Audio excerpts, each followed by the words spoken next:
Aniya kita karon sa Barangay Mantatao, isa ka island barangay nga nahimutang sa usa ka pinakasuok nga bahin diri sa lungsod sa Calape. Bisan pa man sa kalayon o sa bawd nga atong nasugatan, samtang gilabang ang kadagatan, aniya gihapon ang local government unit sa Calape, uban ang Department of Health Central Visayas Center for Health Development nga nagtinabangay aron masigurado nga ang puro kalusugan mahatod sa matag tugkaran. Nagpakita lamang kini nga mas gipahingusgan pa sa Department of Health ang puro kalusugan pinaagi sa pagbisita sa mga lagyo nga komunidad. Kay ang distansya o kalayo sa lugar dili babag aron mahatod ang mga medical nga serbisyo alang sa maayong panglawas. Ang kalayoon usa lamang kagamay nga hagit sa paghatod sa kinasingkasing nga pag-alagad sa Department of Health o sa LGU Calape sa mga taga Mantatao Island. Kung anaamay maingon ang mga lumulupyo diri sa isla sa Mantatao, walay lain kundili puro pasalamat tungod sa libreng medical services nga hatod sa maong programa nga mao ang puro kalusugan. Usa sa unang nagpadayag sa iyang dakong pasalamat ngadto sa Department of Health mao si Mayor Sulpicio Juni Yu.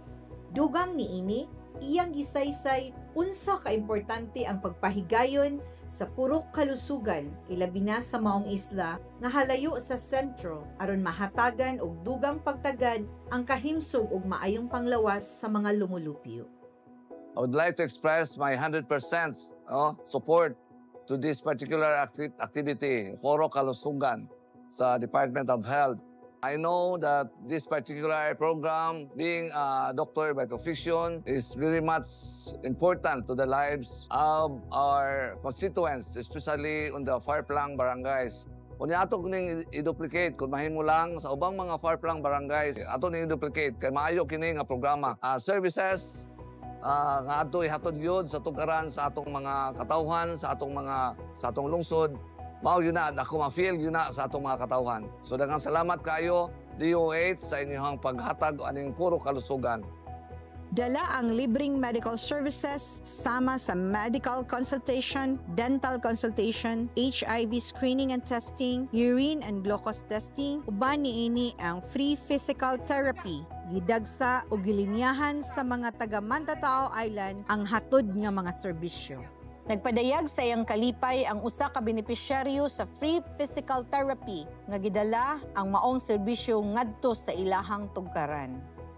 Magpasalamat lang po ko nga nakakuan in taon po ko sa PT.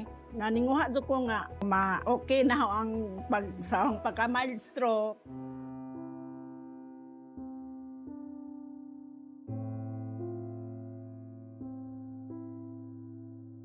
Naku kayong salamat na ko. Labi na nga, gianhin taon. Gianhin jo din sa mga tao nga makapapiti mi. Kung manto mi sa Calape, wain tao mi pamilite. Kay tungod sa kalisod.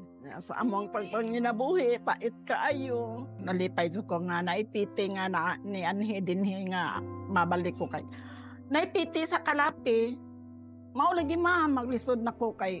Layo na raba ang kuanan sa piti. Makagasto pa in taon ko. Dako-dako po nga kuan kay plitik pambot, plitik tricycle niya. Sa pagkaon, pasalamat sa kong dako, ma'am. Pasalamat sa kong dako nga ani sila din nga nang kuanan ko nga kini sa ang kaintang. Salamat kaayo, ma'am. Nagpadayag usab si Ma'am Clarissa Itak, usa ka aktibo nga barangay healthcare worker diri sa isla sa Mantatao. Unsa ka importante ang maong medical health services nga libre nga gidala pinaagi sa puro kalusugan ilabi na ngadto sa atong mga vulnerable sectors. Isip usa ka BHW diri sa isla Mantatao, dako kaming pasalamat nga naabot diri ang big event nga puro kalusugan nga naghatag jud sa amo ang benepisyo. Nakatabang jud namo kaayo isip isla nga di na mi pwede makadong sa lungsod nga magpliti-pliti pa. Dako jud mi pasalamat diri nga naabot jud diri. Daghang salamat. ang mga pulong sa pagpasalamat ug suporta gikan sa mga taga-Mantatao Island nagpakita lang sa rason nganong angay ipadayon ang pagbisita sa mga lagyong komunidad. Timailhan usab kini sa pagpadayon sa purok kalusugan aron masigurado ang tanang komunidad sa Central Visayas makabaton sa ilang kikinahanglan nga serbisyo para sa maayong panglawas. Gikan sa DOH Central Visayas Center for Health Development, dinhi sa Mantatao Island, lungsod sa Calapi, Bohol, kini si Weng Calao Kilab ang nagbalita.